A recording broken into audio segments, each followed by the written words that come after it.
যা বাড়ি যা। 2-3 ঘন্টা ধরে ঘরে বসে থাকি এত বড় শরীর নিয়ে, বলতেস কেন? হ্যাঁ, বাড়ি যা। যা, এটা তোর বাড়ি নয়, তুই বাড়ি যা। কান ফান খাড়া করে শুনছে। হ্যাঁ, ওইদিকে দেখে কিছু হবে না।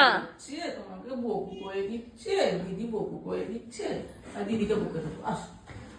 হ্যাঁ, খোঁজ কি খেতে পারিস। ওখানে কিছু নেই, ওখানে কিছু নেই। আস।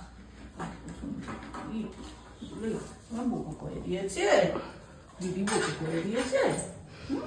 উলি বাবালে, উলি বাবালে, আমার কপালটা যেন পেটে না যায়। উলি বাবালে, দিদি বকু করে দিয়েছে। দিদি একদম ভালো না, দিদিকে ঘর থেকে বার করে দেবো।